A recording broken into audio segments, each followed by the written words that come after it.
Welcome, everyone, and thank you for attending our event on building safer communities, evaluating cure violence programs' impact in New York City. Today, we'll be sharing a brief presentation of the New York City Council's data team's findings and analysis of cure.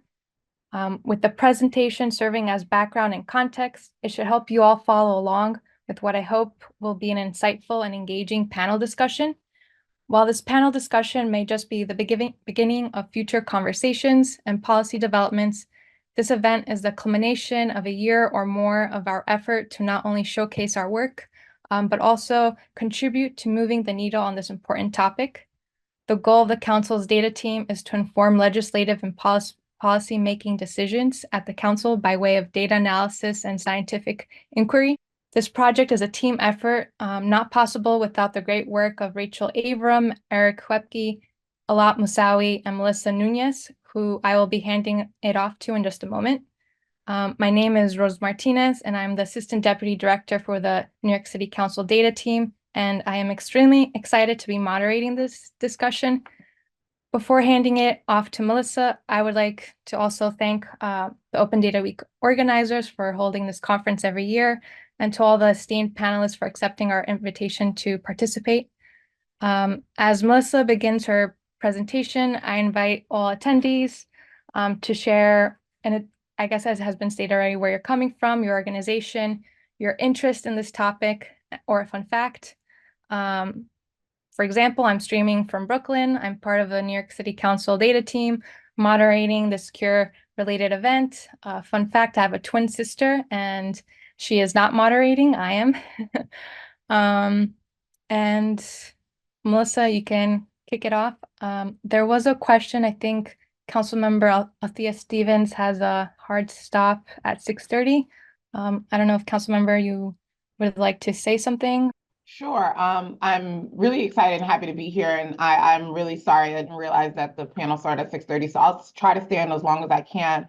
But this is an important topic and something that I do find near and dear to my heart around like cure violence sites. And I think that it's really important that we are able to put data and have information to support the things that we've been talking about, right? And I think that this is one of the things that has been lacking in this field for a while because we've had the programs going. And so making sure that we are using data to drive the programs and see where we should continue to invest and support and really use it as a way to evaluate what's working and what's not working. But like I said, I don't want to take up too much space so we can get started, and I'll try to stay on as long as I can, but I do need to get back to the Bronx. But thank you guys for having me, and thank you for doing this and getting this important information out.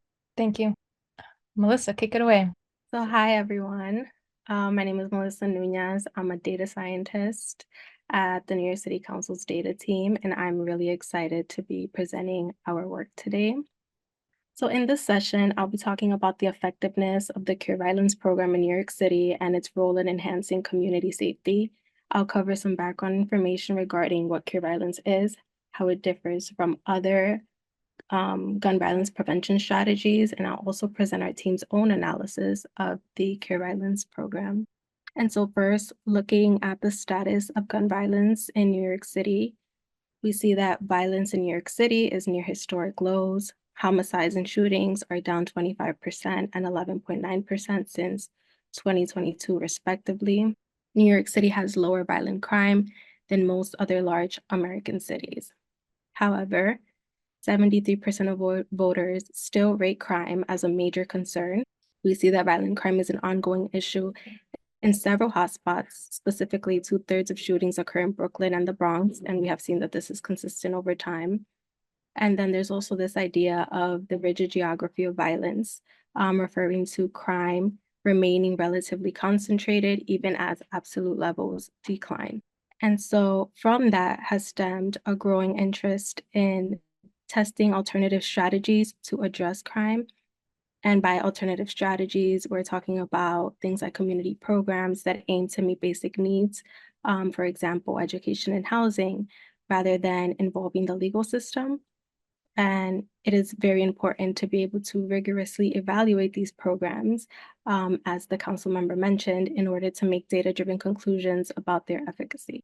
And now more specific with Cure Violence and what it is. And so Cure Violence takes an evidence-based public health approach to gun violence. What is a public health approach? First, I'll talk a little bit about the more common alternative to that, which is what we've mostly seen. It would be called a suppression model. And these models rely on suppression, deterrence, or both to extinguish violent behavior with law enforcement alone. And is that type of model a problem?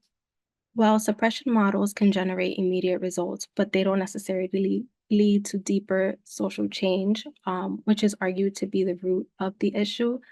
And so, what this public health approach does is treat gun violence as a disease or some harmful behavior, for example, smoking or overeating, with the idea that you can stop the transmission of gun violence the same way you would curtail an epidemic.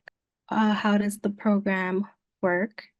So the program employs outreach workers and violence interrupters. Another common term would be credible messengers from the local community, many of whom have been formerly incarcerated or once belonged to a street gang.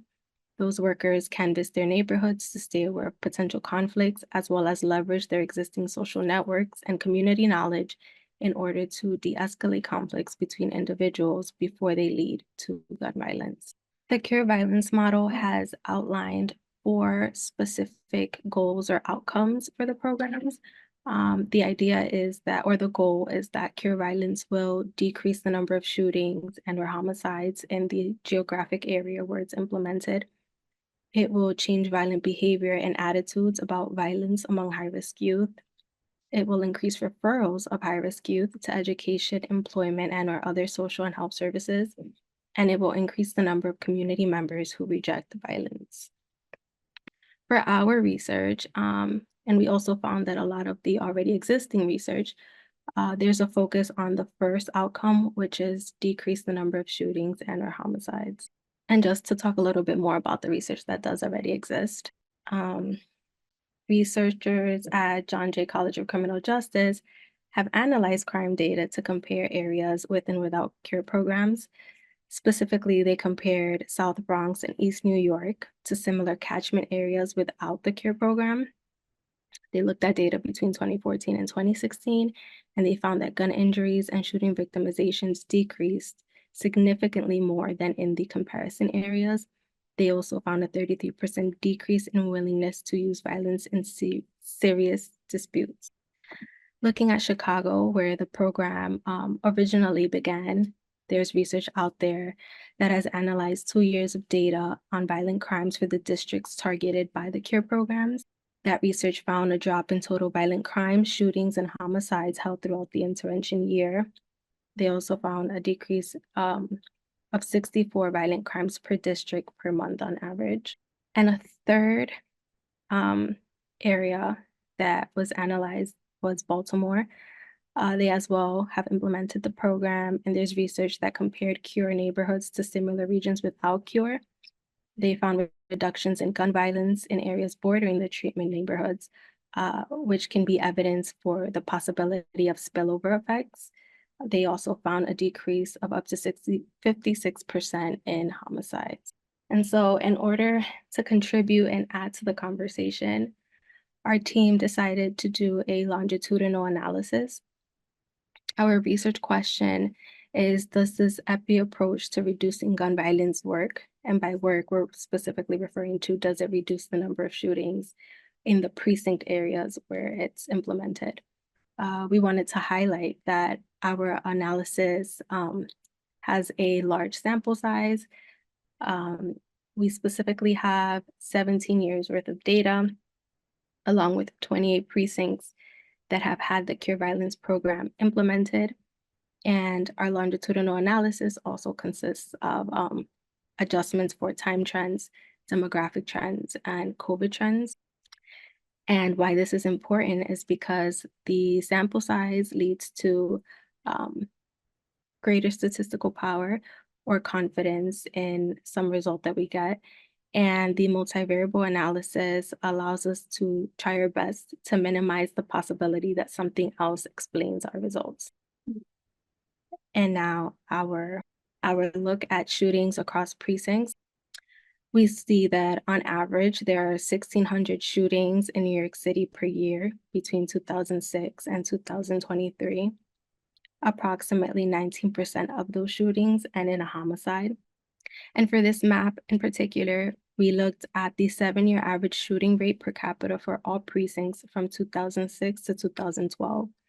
And we looked at 2006 to 2012 because the first CURE program was implemented in 2012. So we wanted to see the shooting trends before the implementation.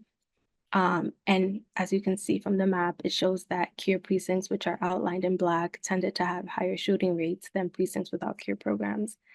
And that is specifically why certain precincts were chosen to receive the program. And so, as I mentioned, we have about 17 years worth of data. We looked at 2006 to 2023. We have 76 precincts in total. 28 of them received CURE violence programs at some point. That left us with a balanced panel of 1,368 observations for the 76 police precincts that we looked at. With regards to the model, we are interested in the number of shootings per precinct. We are interested in comparing precincts with CURE violence programs to those without the program. And so our final choice of a model is a negative binomial difference in difference model. And again, as I mentioned, because we're interested in comparing CURE precincts to those without CURE programs, that is how we group them.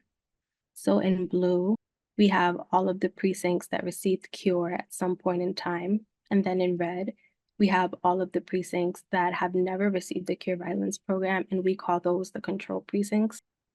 We see that between 2006 to 2023, CURE and control precincts had an average of 46 and 8 shootings per year, respectively. Between 2012 to 2019, as CURE is being rolled out, both groups of precincts experienced a decreasing trend in shootings. And we know that COVID caused a spike in shootings in both groups of precincts that has been sharply tapering off as the pandemic recedes. And this can all be seen from this chart. Now more about our results of the model. Throughout this slide, I will talk about the gap in shootings, specifically rather than just shootings overall. And the reason for that is because it is a comparison between precincts that received CURE to those that never received it. And so we do see a sharp reduction in the gap in shootings between CURE and control precincts of 18.1% in the year of CURE implementation.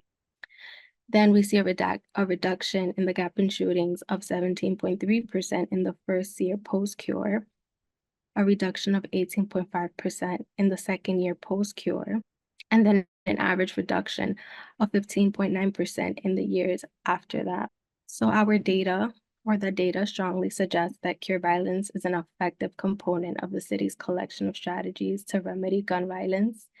We're currently working on a research paper that provides more evidence that the results are likely due to CURE rather than some other explanation. A lot of robustness checks, and even looking into the possibility of spillover effects. But for this presentation, we kind of just wanted to talk about the overall reduction. We do acknowledge that there are limitations. And so we know this is not a randomized experiment, which would be the gold standard for ascertaining the efficacy of an intervention. We also looked at precinct level data, but we are aware that the CURE violence programs are implemented in smaller areas within the precinct. They're usually just a couple of blocks, and those areas are called catchment areas. We are interested in looking at catchment area level data. However, we don't have access to that. But if anything, what would happen here is that we are underestimating the overall effect. So it might possibly lead to a larger reduction than what we are stating here. And then the third one might be our team's favorite limitation, just because it sparked so much conversation within our group, and it is the crisis management system. So the crisis management system was implemented in 2014, and it builds on the CURE violence model by incorporating wraparound services. There's been a lot of confusion regarding which programs are CURE violence and which ones are not. And so it makes it hard for us to be able to disentangle any effect of the wraparound services from those of cure violence. And so we call this cure violence. Whether it's cure violence or the crisis management system is a completely different conversation. And last, we assume cure is homogeneous across all precincts, which is realistically probably not true because we know that the cure violence programs are implemented by different nonprofit organizations. Yeah. So throughout our research, we consistently came across many questions. For example, what about the other outcomes that are outlined by the cure model? How do we address the disconnect between what the data is saying versus how the community feels? What would be the optimal implementation of a cure program? How closely to this ideal are New York City's programs? Are there decreasing returns to scale for starting a program? And that's just 5 out of the many questions we've discussed within the group. And so with all of these questions, we felt that the next best step would be to talk about it. And so today we're joined by Brent Decker, Chief Program Officer at Cure Violence Global, Jeffrey Butts, Director of the Research and Evaluation Center at the John Jay College, Hector Cuevas, Vice President of Education and Youth Development Programs at CAMBA, Yusuf Salam, Council Member and Chair to the Committee on Public Safety, Althea Stevens, Council Member and Chair to the Committee on Children and Youth. Their full bios can be found in the event materials. And now I'll pass it back to our moderator, Rose, who will begin the conversation. All right. As you can see, our panelists today have different lenses and connections to CURE, ranging from organizations with a national and international reach, to community leaders, to those advancing research, and to folks on the ground running the CURE programs. So to set the stage, what makes the CURE model special? I have 2 questions here that are, I guess, is geared more toward you, Brent Decker, from the Cure Violence Group.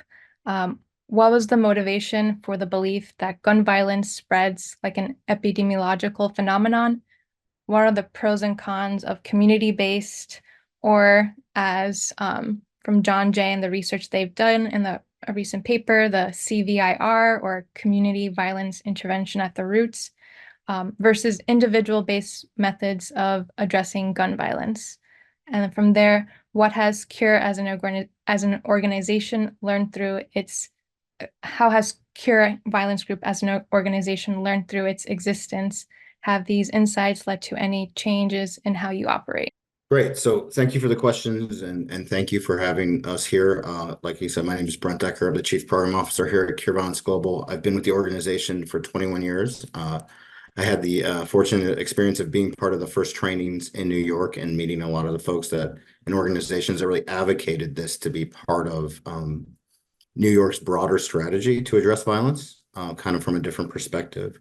And so the first question about what was our decision to kind of look at violence as a public health issue, and the answer is it wasn't our decision, right? So this idea of violence being a public health or a community health issue, at least in the United States and other parts of Latin America, Brazil, and other, and other kind of countries, really dates back to the late 60s and 70s even.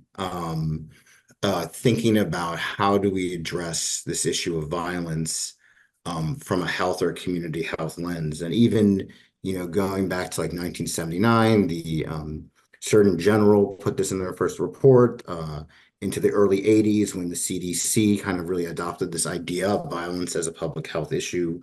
And even in 1983, when they the CDC, opened up their own branch of the epidemiology of violence, right? And so this is kind of an older idea. What Cure Violence Global did that was a little bit different was thinking about within the realm of public health. A lot of public health has to do with kind of general health of entire communities. But there's also kind of this aspect of it in terms of like epidemic control. Like how do we address and support those with the kind of the most acute cases or those who are at the highest risk to be involved in something, which is different than a general kind of community. It might have exposure, or general communities. It might even have parts of the community have even a higher level of exposure, but really those who are most likely to be involved in a particular behavior that's associated with a health outcome that is negative. And so really taking within the frame of public health, taking this aspect of it, of epidemic control, which really has kind of three components, right? To interrupt the transmission, prevent future spread, and work to change group and community norms. And so the first kind of aspect of this is where the idea of the credible messenger or interrupters who are from the community have those kind of deep ties to those who are likely to be involved in violence and have the credibility to intervene, right? In a way that maybe a social worker or a teacher or someone else wouldn't really have that kind of insight and ability to engage with the groups. And so their job is really to try and get in front of conflicts, or if conflicts are taking place or something happened, try and prevent retaliation, right? The second part, in terms of preventing future spread, this has to do with some of the things you mentioned of like, how are we helping folks in the long term? And I think this is where it really, in the city of New York, is a great example with the CMS program that really thought about the wraparound services that have to do with folks' kind of long-term health and economic outcomes, and how do we fully support folks and communities in a way that allows to build the kind of economic resources or health resources that are needed in the long term. And then the third component has to do with how do we shift some of our group and our community norms around the acceptability of using violence. And that has to do with some of the pub ed and some of the work that the violence interrupters do. So that's kind of like a nutshell, like kind of where it came from. It wasn't our idea. I think it's a pretty well-established idea within the realm of public health. I think the little difference was thinking about the more acute or most highest risk individuals and how do we A, support them, B, work with them, and like you said, in a way that is not punitive, that's not judgmental, that really kind of considers the community being the main actor, as it is in most public health interventions around the world. So with that, has there been any sort of things that your organization has learned as you're operating, you know, not only in New York City or in the US, but sort of international as well? Yeah, I mean, I think the important thing to note is we at Kirvan Scoble, it's important that we are engaging kind of our partnerships are happening at a city or county level as well as a community level. And so there's learning like basically every day, really. I mean, the program that I spent a lot of time in Southern Iraq, it was very different than Baltimore or was very different than New York. I think some of the themes are the same in terms of like, how do we even view this issue, right?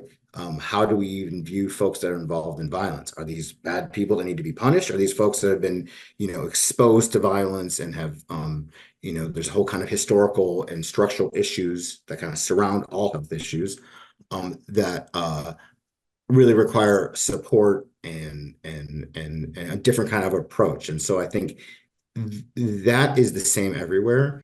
There are some protocols having to do with like who are best suited to do this work and kind of the roles of violence interrupters and outreach workers and other things. But every community partner has its own, has different aspects or different kind of things that are like added or subtracted on the model. And so I think it's a continuous learning process. I mean, some of our best practices have actually come from South Africa, in Cape Town. One of the programs was in Hanover Park, and the biggest gang there was called the Americans. But a lot of some of our initial thinking about some of the management stuff that they were doing, we really came from the group working in South Africa. And we kind of see our role as Kirvan Global as trying to share those best practices through the trainings and some of the standards that are shared with both I'm going cities. to pause right there. We have another question on best practices, and I'm sure you can continue elaborating there. Yep. So just to move on in terms of opportunities and limitations in evaluating cure, and you also mentioned a little bit, many people are confused about the distinction between cure and CMS. It was a confusion that we had as we were doing the analysis. In CMS, there seems to be a lot of different contracts and also confusion about these contracts. Perhaps maybe Hector or Councilmember Stevens or someone else can explain what these different contracts are and how they work and why is the system so confusing. I mean, I can start some of it, and I was typing in the chat. I do have to run, but for a couple of reasons. So just so everyone knows, I'm the chair of Children and Youth, and CMS was just recently moved over to DYCD, which I have oversight over now. And I've been, even before it was under DYCD, I have been doing a lot of work with the Office of the Mayors to like really try to help and get a lot of the stuff going. But some of the reasons the contracts are kind of like all over the place is because they kind of piecemealed the work, right? And so when you think about Cure Violence in its entirety, it's a holistic approach, right? And it's like starts to finish. But the way they've been disseminating the contracts, it has been, we're going to give you a piece of the work to one provider or to one catchment area. So we'll give you a work to do work with young people who have been shot in the hospital. So they'll give that contract to one provider. Then they'll have another one who's like, oh, they're going to do workforce development, and they'll give that contract to it. So one of the things and one of the critiques that I've been hearing from a lot of the providers who've been doing the work is that they should be getting holistic contracts in the same way that they do the work. So although that they don't necessarily have a contract to do some of the other pieces, they find themselves still doing it. And so that's another reason why you probably haven't been able to see the data. But one of the things that I've been telling to them that they, even before, it's been required, that they should be tracking it, because a lot of times they're already kind of doing some of the work. And it would be helpful when we're at places where we are looking for data that we're able to have the information readily available. But I think that they've been so overwhelmed with so many different things that this has not been a priority to kind of track some of the work, because they've been really just like doing the work and not any of the other things, which I think the city has really failed at like supporting the providers and being able to keep up with the pace of the work that they're being given. Hector, anything to add there? That's well said, council member. No, I think she summed it up really well.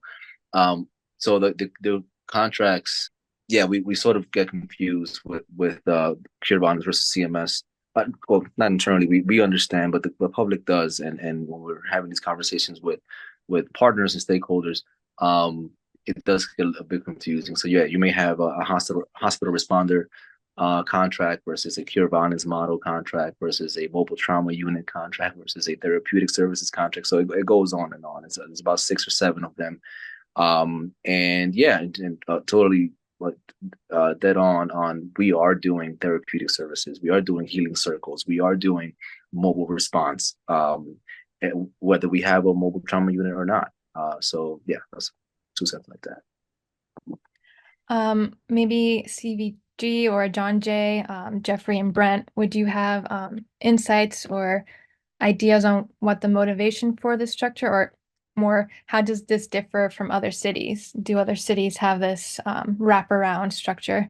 Hi, Thank you, Councilmember Stevens.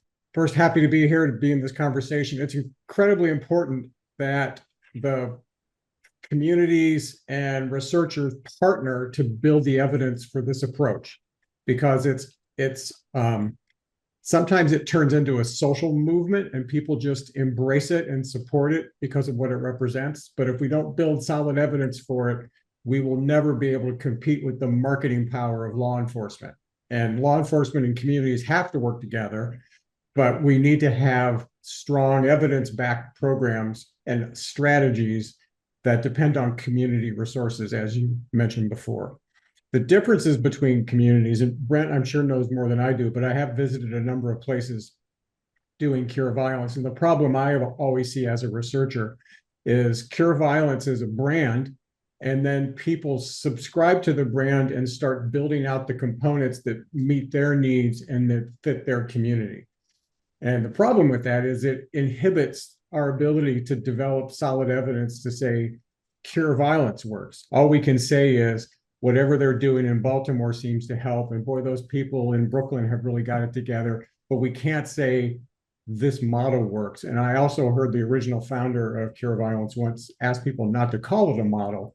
It's more of an approach with multiple legs. And when I first encountered CMS here in New York, I thought, what are you doing? I know cities like to brand things so they can own them, but calling New York City CMS, which includes Cure Violence, sometimes inhibits other cities from believing that Cure Violence is a coherent approach. And I really value this approach, but I see it from the point of view of what's happening in national politics, which is anything that involves the word community is under threat. And we need to build strong evidence for that, as I said, or we will constantly lose out to the marketing power of badges and patrol cars, which is what most of the nation thinks of first when they feel afraid of crime. So it's very important politically right now. Brent, do you have anything to add? No, I think, like Jeffrey's saying, the one thing I'll say is, I mean, I think, we are always very excited when the Cure Violence approach lands in a broader, I know it's hard for research, Jeff, but when a broader set of activities, because we really, like I kind of described, our model is really thinking about the most acute cases, right? But there has to do with, there's other levels of exposure and other community stuff going on. And so we don't necessarily see it other than some of the evaluation pieces, which I'm not denying, I think that's important. But I think a lot of it gets kind of part of a broader strategy, and we think that's really important.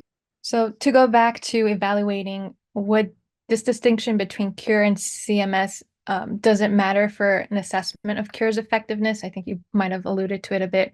Are there any other hurdles that come with evaluating Cure as well? How can we quantify the success of Cure? Well, I could take up the next hour talking about that, but I'll try not to. The first hurdle is that by definition, the Cure Violence approach recognizes that there are social, community, structural forces that lead to violent behavior, and you cannot wait for that behavior to erupt and then go chase down the problems at an individual level. You need to work at the individual level because, of course, all these problems express themselves through individual behavior, but that's not a structural analysis of cause. That's just dealing with the ongoing problem. And you need to think about the overall structural causes, which partly are the things that Cure Violence addresses. They are resource deprivation, they are centuries of exclusion and oppression, and you cannot just pitch the idea that if we go after individuals who are expressing this problem one at a time, we'll solve the problem. That's what law enforcement does. That's what social services does. That's what this country has done for 4 centuries. And the Cure Violence approach says, let's think more holistically. Yes, use all those tools, but don't think that's the solution to the problem if we're not addressing how this behavior spreads from community to community. So that's a huge problem for evaluation, because you even addressed it, Rose and Melissa, when you acknowledge that when you measure effects at the precinct level in New York, you're looking at a geographic area which is much bigger than a Cure Violence catchment area or activity area, which means you are potentially watering down the effects and missing the effect of the program. And you said you can't get data at the smaller level, but you can. It's problematic, and it takes extra effort. It's helpful, and every study, including yours, I would call it points to promising evidence. There's something to this whole approach which is valuable. It's an asset we must not squander, but that's not the same thing as drilling down and really showing precisely what the effects of the programs are. So again, I could talk about a lot of other things, but those are 2 big ones. So to continue from there, how should the city, Cure providers, and other stakeholders work with researchers so that they can better quantify and measure the impact of Cure? Is that back to me? Yes. And then I think Councilmember Salam may want to say something here too. Well, I will shut up quickly then. So researchers, we are part of the problem. The research community rewards people for publishing things that regular people can't read. You get advanced in the world of academia by writing things that are so dense and mathematical that no one knows what you're talking about. So what you need are researchers who care about the communities, who care about their neighborhoods, who are willing to use their skills at data analytics to help advance policy and practice, and not think about themselves, not think about their own careers all the time. The community, for its part, needs to find research partners that they don't have to constantly train how to behave, and that they can trust to work with them in a supportive way. And again, that's not all researchers, it's a minority of researchers, but there are enough that you can find good partners. And what activists and advocates have to learn how to do is work with researchers to build strong evidence and not resist the research endeavor. There are bad researchers who cause problems, but that's not a reason to reject the whole notion of empirical evidence. Okay, the council member is currently briefly away for a prayer, so we will hold that question for later, and just move on. Many of the precincts with high shooting rates already have cure programs. Are there decreasing returns to scale in implementing new sites? Should policymakers seek to increase the number of cure programs, allocate more resources to existing cure programs, or are there other places where resources can effectively be used? And this is open to anyone who wants to hop in. I can hop in. I think it's should policymakers increase the number of cure programs? Yes, asterisk, right? I think what we find more often than not is we have that data. We talked about it in our last meeting, data of the shooting incidents and victims that took place in the year within the catchment area, within our 36 block perimeter, right? And then we compare that data to the data to the incidents in the shootings in the 73rd precinct as a whole, and then we saw a higher reduction within the area that we did canvass in the year 2023. So we actually just opened up Bevo North, which is on north of Atlantic Avenue in Ocean Hill, and that I think another 32 block area was chosen because of additional hotspots. And I think when you, in considering this question about, increasing the cure violence programs in the city, is we need to look at, yes, high shooting rates in the precinct, but also what are the hotspot areas that have not yet been identified or that may have been identified by people who live in the neighborhood, but don't have a CV site there yet. I think another thing that always comes up when we're having these conversations internally is yes, there are conflicts within the community itself. So we're having these conversations about mediating conflict and as the team is canvassing, but often you see young people or other people come in from other neighboring communities to commit crimes or do or shootings in the area, and then they go back to their to their neighborhoods, right? So look, I would say we're thinking about starting new programs. The asterisk would be looking at not only additional hotspots in the city, but also surrounding precincts as well. So to follow up on that, and I think you might have shared already a little, could you explain what working with at-risk individuals on the ground entails on a day-to-day basis? How do you decide who and where to target for intervention? And what strategies or tactics do you use? So day-to-day, I mean, not every day doesn't look the same in CV work, right? But if I can boil it down, I would say, so our Bevo team, they canvass at least 4 hours a day. They're canvassing from Tuesday through Saturday, and they broke up the catchment area into 4 different sections. So section A, B, C, and D, and they canvass as a group. So an average worker goes out with a VI, and they're handing out pub ed to the community and having conversations.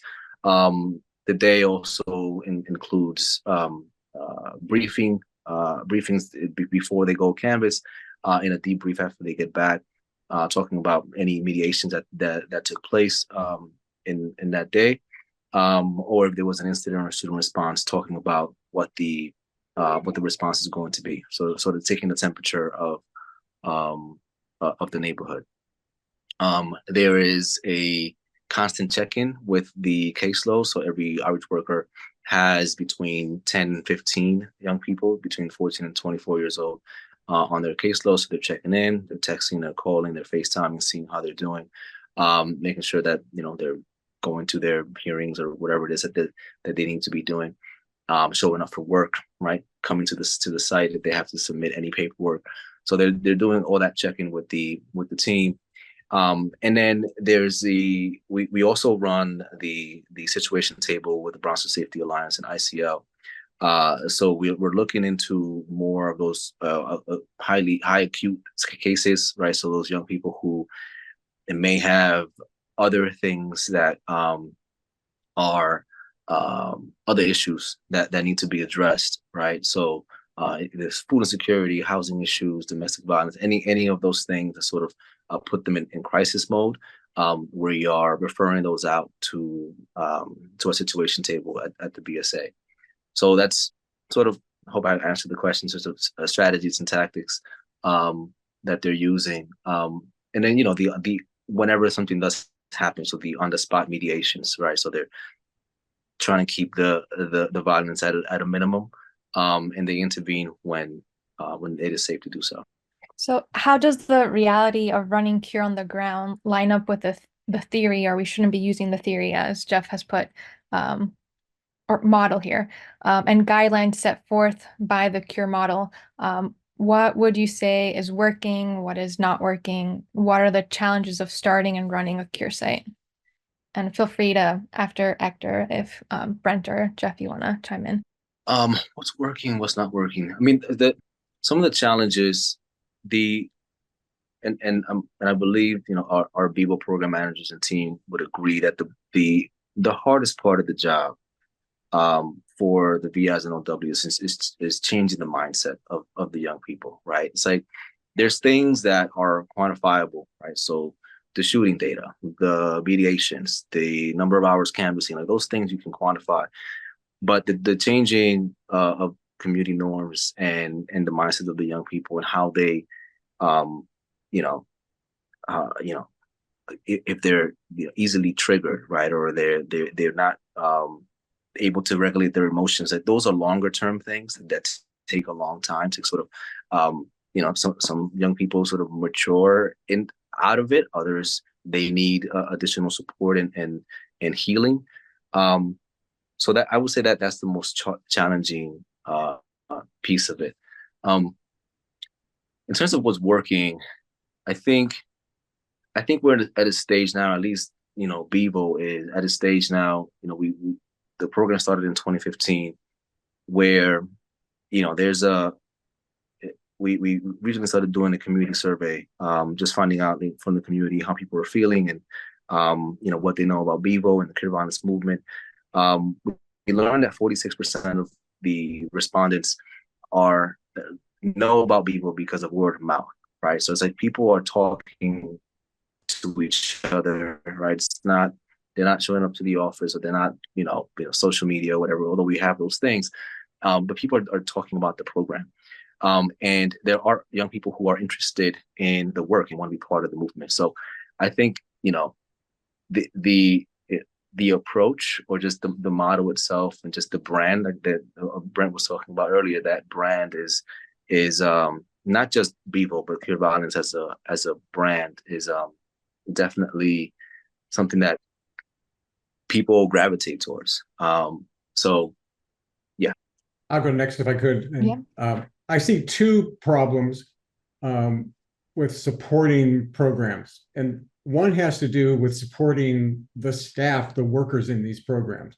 The best Cure Violence worker comes from a background where they have experienced these things. They may have been justice involved in their past. They are not often or always ready to jump in and become street level caseworkers and social workers and trainers and counselors. They need a lot of support to develop those skills. And cities have to respect that and build strong staff and expect turnover, because this is not a job you're going to stick with till retirement. So you're going to have these workers for a time, and then they're going to move on, and they should. But while they're doing this work, they need to be respected and paid well enough to actually value it. That's one challenge. The other challenge is the burden placed on contractors and organizations running these programs. It always bothers me, especially when you look around New York and how many different programs there are. Every one of those programs suddenly has to develop the skills of accounting and real estate and HR, and they have to be independent and do and learn all that stuff themselves. And sometimes you have the most talented staff members whose energies are all poured into becoming nonprofit managers instead of workers in the cure violence approach. And I don't know the solution to this. I've often dreamed about having some umbrella nonprofit that coordinates all the work, but places that try that end up with a nonprofit umbrella that suddenly gobbles up all the resources and controls everything. So it's a tension, but cities have to cope with that as well.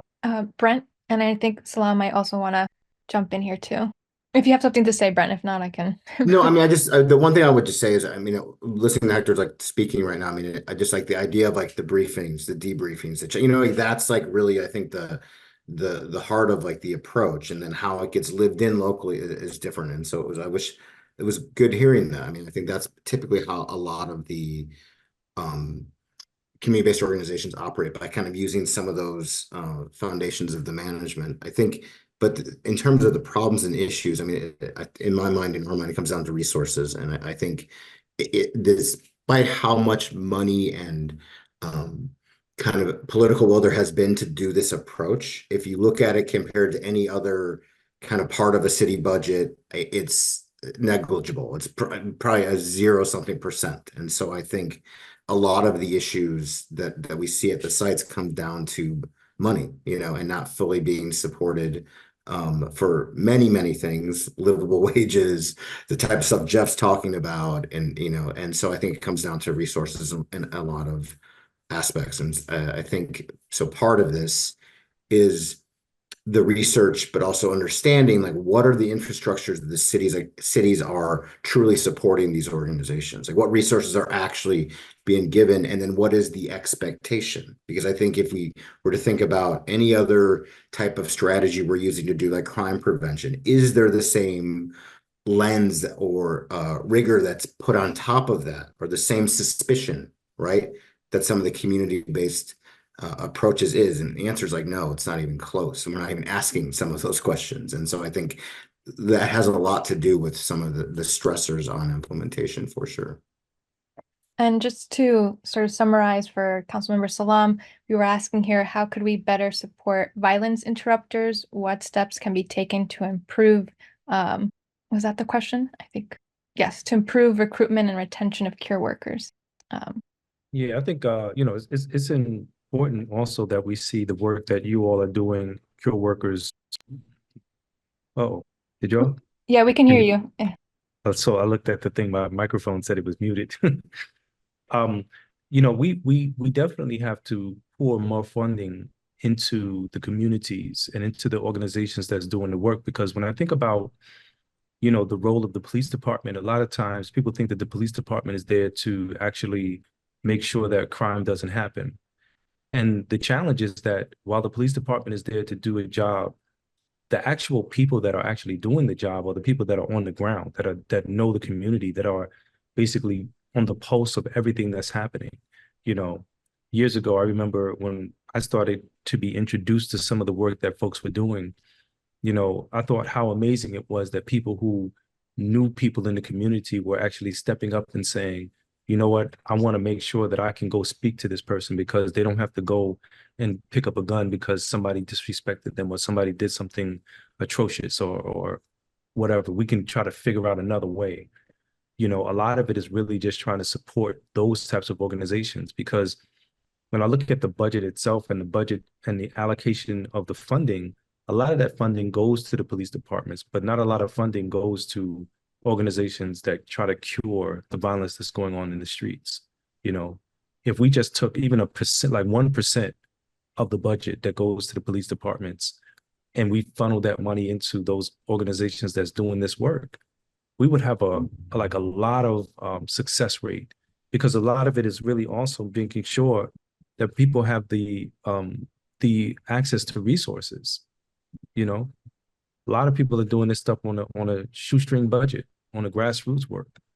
In reality, we need to really, really step up and do a lot more. So to follow up there, just to give the council sort of some hurrah, last year the council passed legislation, Local Law 37, sponsored by Councilmember Hanks, requiring that the Office of Neighborhood Safety to provide training and operational support for 2 nonprofits organizations participating in CMS.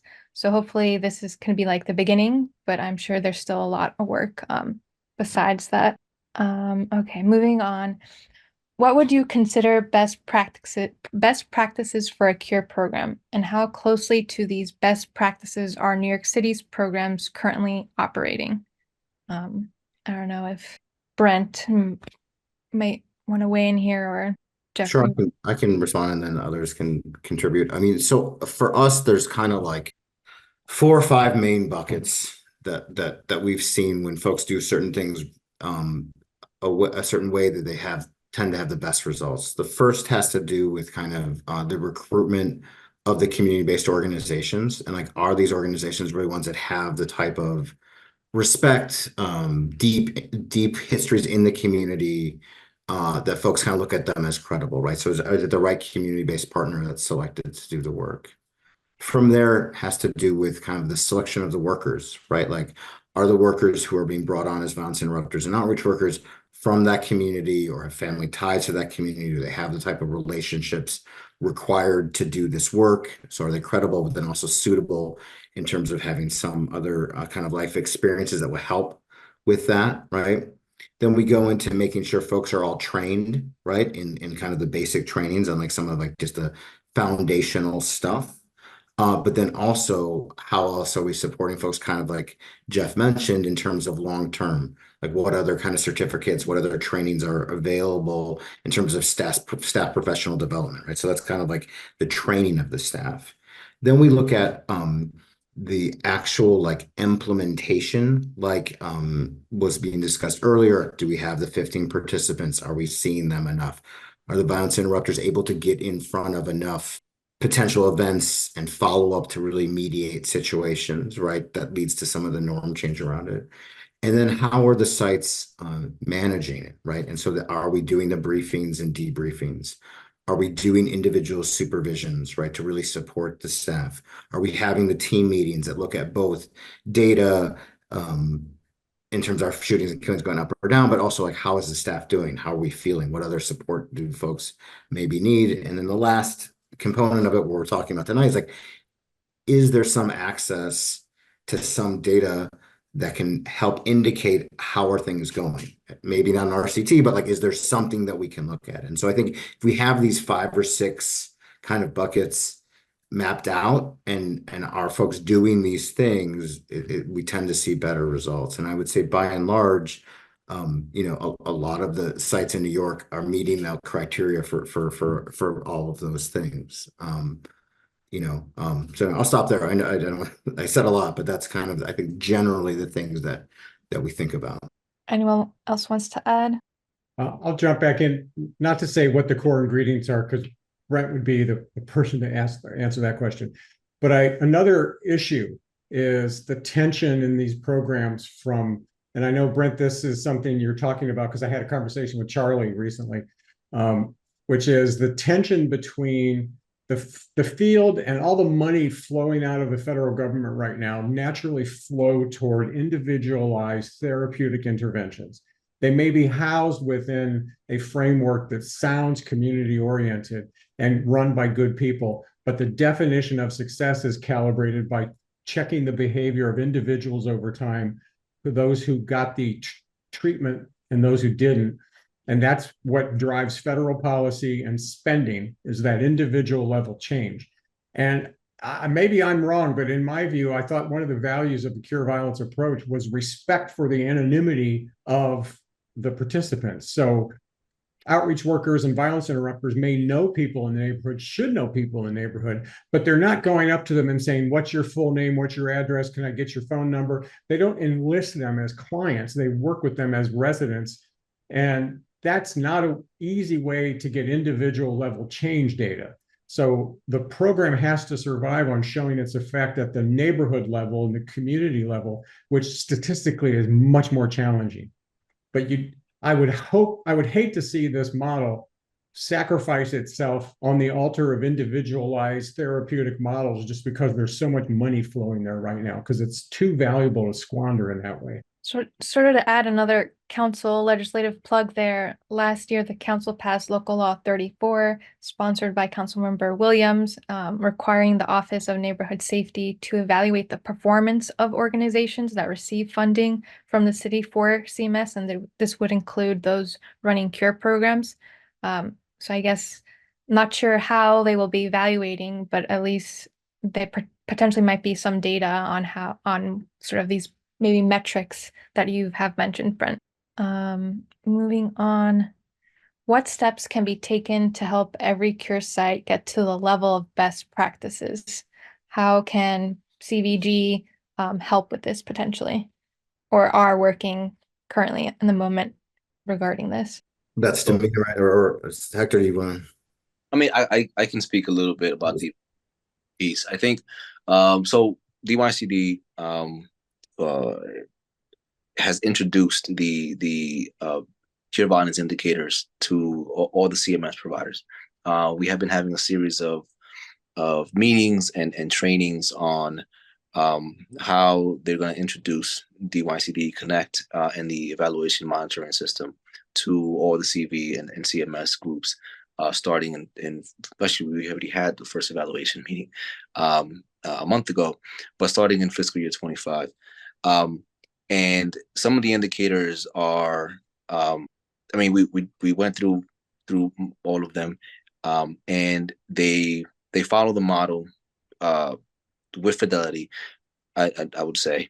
And to Professor Butt's point, yes, there's still conversations around making sure that the clients remain anonymous.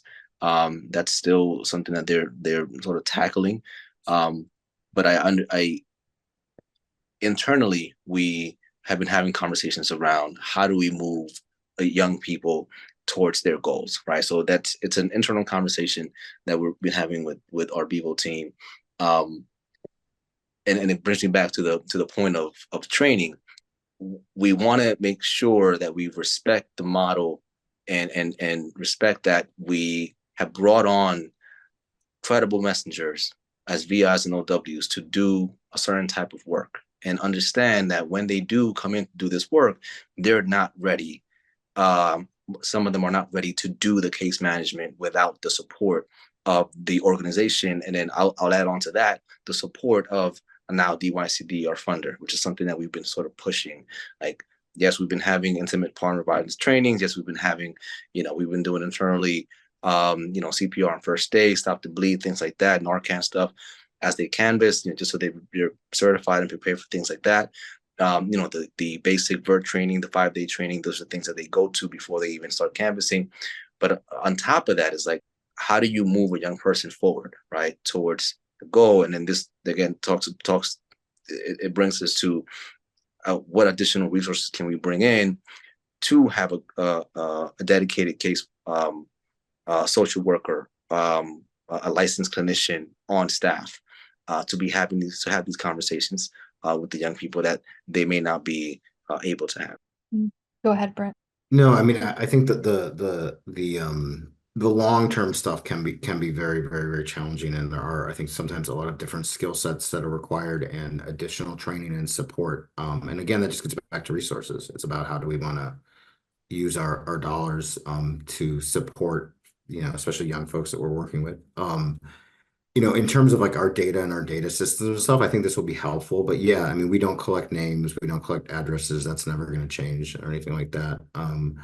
I think, what Jeff was kind of talking about is what we know is that there are very deep connections made with individuals. They're very deep kind of like work done with folks over time. And a lot of times that's like not even talked about or discussed, you know what I mean? Like, and so thinking through like, how do we highlight that really critical part of the work, and so some of the initial evaluation in Chicago that was done, like the participants named the outreach workers as second only to their parents in terms of being important in their life. And that's like I think really speaks to the just very intensive relational work that violence interrupters and outreach workers do, with many folks that no one else really wants to even like deal with, you know what I mean, for all the structural, historical, reasons. And so I think, finding some sort of balance to understand that work is so important and it is a lot of the time spent, and how do we best reflect that, but yeah, so I think, yeah, I'll stop there. So moving on to communication and relationship building. What is the relationship between Cure Sites and the NYPD? Is there open communication? Does the NYPD understand and respect what Cure does? I think Hector was mentioning some of this, and I don't know if you want to share a bit more. Yeah, sure. Is there open communication? Yes, I think, but it's a one-way communication, right? We don't share any data with or information with NYPD. The communication that does take place is us learning about, potential hotspots in the area, conversations with, either a sergeant or the CO, to sort of figure out our own strategies internally on how we're going to deploy our VIs and OWs into the community. Do they respect what Cure does? And this is where we sort of get into the conversation about standardizing NYPD training, right? I know this is the next question here, but it feels like every year or 2 years we're sort of re-educating the NYPD, the precinct, on what it is that Cure Violence does, and we've been having this sort of song and dance for the last 7-8 years. And this is because new recruits, new officers in the walk in the community. They may not know who the Cure Violence provider is, or care to know. I don't know, but I think there is an opportunity here to educate further upstream, right? At the academy, and have this be more standard training that they need to go through. So that goes right into the next question on how can the relationship be improved between Cure Sites and NYPD and other organizations. As you mentioned, you're suggesting perhaps doing standard, sort of make Cure standard part of police training for new recruits. I don't know if Councilmember Salam, you wanted to add anything here? Well, I think that,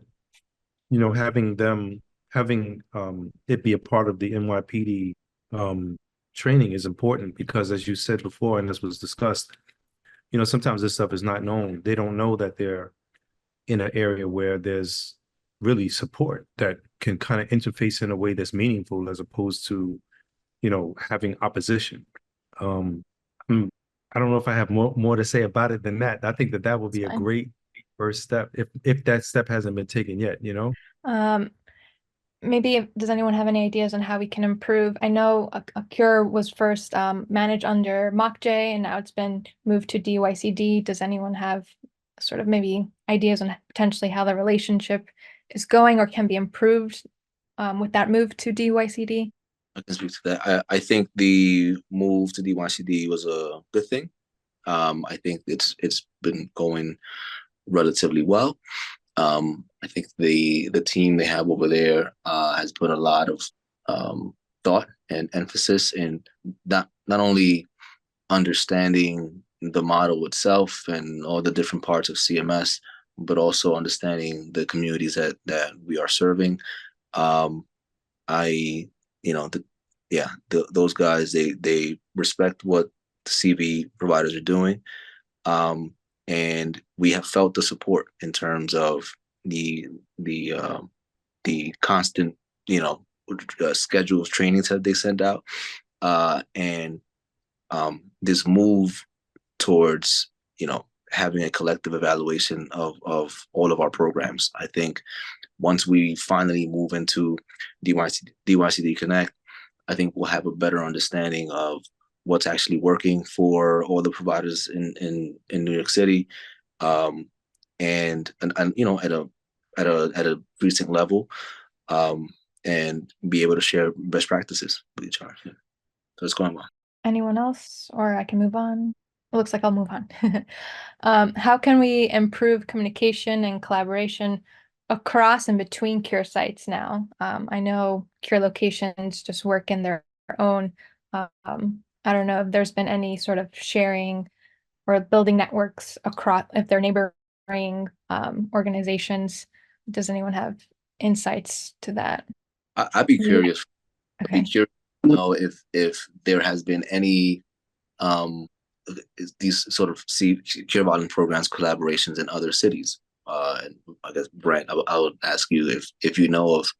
But what I'll say about New York City is that there is collaboration, but there's collaboration with certain events and instances, right? So that if we have, for example, a level 3 shooting response where we need support from our CMS partners, you know, we all on a Slack channel and a text group chat, right? And we send out the flyer, and you see a huge support from the team. So there is definitely that level of support and collaboration with the teams. And when it comes to, you know, June and our anti-gun violence rallies and events, you know, we reach out to our 73rd, to our Brooklyn-based sites, and they come out and support. So collaboration on that aspect, but there's so much emphasis and focus on what's happening with very local, your local, you know, 36 block area, that there's not much thought or yeah, there's not much thought that goes into, like, you know, let me reach out to you know, SOS or Life Camp or whoever, or Bragg, about doing something, because there's you know, there's so much to do already in the area that we're in. Yeah, I think some of the challenges have to do with kind of what Hector's talking about. I think there's so much to do kind of locally. How much bandwidth do we have to collaborate across sites? However, I think it is a very critical piece. And so some jurisdictions, some cities will have like a overall kind of, you know, overall kind of like you're talking about, like group Slack and different meetings to kind of collaborate. Some cities then also, if the violence is kind of geographically spread, like on the west and south side, will have like regional kind of meetings that's helpful in terms of, like, I can see this maybe like borough meetings, you know, in New York or something, you know, that has kind of a subgroup of partners that the violence is kind of goes in between a little bit more than, say, like a citywide or statewide program. And I know other cities too, they try and I think the tension is having trainings and meetings and all the other you know, all other things, and then doing the work on top of it becomes like very challenging. And so I think perhaps maybe, you know, I know that there's been some conversations in DYCDs trying to sort out like what is the right meeting cadence that's helpful to collaborate, but doesn't also then burden folks. And so perhaps something of a more regional or sub-borough type working groups, if the violence is interconnected, can make a lot of sense. And that's what some other cities have done. So to ask the non-policy folk here, what do you think your programs need from governing bodies like the council or the mayor? And then to ask Councilmember Salam here, how might the council integrate what we've been discussing and the findings brought up and the evidence pointed to by the data into future policy making? So I'll let Jeff, Brent, and Hector go first, and then Salam, you can respond. How best to integrate information and practices? Is that what you're saying? So what do you think cure programs need from governing bodies like the council, and how might the council integrate the findings into future policy making? Well, it's hard for me to think about anything outside the frame of building the evidence for this model. So that's what I would like to see from the city and city leaders. And I get in trouble all the time when I talk to reporters and I mention the fact that the evidence is still being constructed and it's not quite solid, because sometimes then a reporter turns it in and their editor writes across the top, there's no evidence for this model. But we have to have the courage to continue to focus on the weaknesses of evidence in order to build stronger evidence, because I don't want to continue to work in this field where every elected official is put in a position of, when they're advocating for a community-rooted approach, they get blowback from people who are used to only thinking in terms of law enforcement, because that doesn't last very long. People get tired of that and they wear down. So I'm interested in building evidence to help elected officials develop the wherewithal to cope with that and to focus on building strong community approaches, not just rhetorically and ideologically, but substantively in a way. I mean, I forget who said this. We could take Councilmember Salam said this, 1% of the NYPD budget and devote it to structural community root solutions, and we would change a lot. But that 1% that would be a tough battle to even get to 1%. So we have a long way to go. From our perspective, kind of working with cities all over the world, I mean, I think New York has done the most actually out of most cities in terms of the kind of support and coordination and stuff. However, I think the thing is it has to continue to lead, and it has to continue to think about how do we like fully resource these projects in a way. And it probably has a lot to do, Jeff, also with research and all of those things, but being a coordinating body and being, so I think just furthering what's been done and not letting go, like keep on pushing. And I think the rest of the country and the world will benefit from, any advances we do, we continue to do here in New York. I'd be remiss if I didn't say funding and resources. But funding and resources, right? But to Jeffrey's point, I think when you were talking about the data piece, and I shared this with you guys in our last meeting, in order for me to figure out the shooting information using CompStat, I had to zoom into the maps and literally count little blue dots to figure out which shootings happened in the right. And it if we have a robust system that sort of does that for us, and we're able to see at least at the provider level, which shootings happen in which areas, and we don't have to use manual systems to sort of figure these things out. It's one way of measuring what the impact is. Aside from connections to outside referrals and other organizations and services for the young people that we serve. But yeah, funding, resources, and better tools for us to use. Yep. All right, Councilmember Salam. Absolutely. And can you just reiterate the question? Yes, I was about to say. So how might the council integrate these findings, both the ideas that have been brought up and the evidence pointed to by the data, into future policymaking?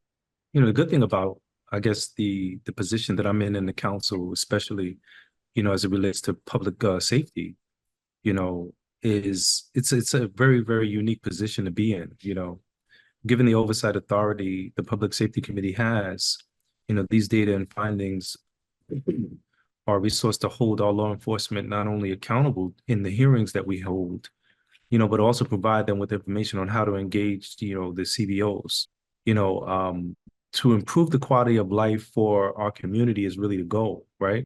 And so I think, in addition to that, we have the ability to, in terms of funding negotiations, an important part of the work that we do is that we get the opportunity to approve funds, and we can make judgments by looking at the dollar by dollar breakdown on how these funds are being used in the community, so that we can provide CURE with more funds to operate, especially if CURE is more effective than the NYPD. I'm always looking at those robust aspects of community organizations doing the work and making, it's almost like, I don't want to necessarily say it's a mockery of some of the services that we're looking for the actual hired agencies to do to support us. But the fact that people are literally on the ground, knowing what's going on, understanding how to interact with people, because they see themselves as themselves, those are the credible messengers that people see and they look at and they're looking for. And when somebody like that steps up and says, look, nah, you don't want to do this, or this is the wrong road to go down, a lot of it is just making sure, as we look at the budget itself, approving it or disproving, or making sure that stuff is funneled the right way. That's a large part of what, the position that I'm in, which is very unique to speak to this. Thank you, Councilmember. I think we have time for one last question from the audience. I think that was asked. What was it? I don't know if Melissa, you have it on hand and would like to say it. Oh, here it is. How has COVID affected cure sites? Did work stop? Did it become harder? What happened on the ground? Yeah, it impacted sites, but they were still on the ground. The Bevo team they were indoors for maybe starting March 16th, and they were already outside by mid-April. What impacted the program was we had a number of SYP, AGVP, and HRA slots for our interns, our wraparound services, and we weren't able to offer in-person services for them. So we had to sort of pivot to our legal aids society workshops being done via Zoom, and our CCRB workshops and our work readiness workshops. So they couldn't be done in the office. So we weren't able to have that in-person contact, but the team was still outside. They were canvassing. We were doing shooting responses throughout the 2020 and 2021, as well as some grab and go community events in late 2020, with our first BSA event happening that December. So yeah, that's how we pivoted. Thanks again to everyone who has showed up.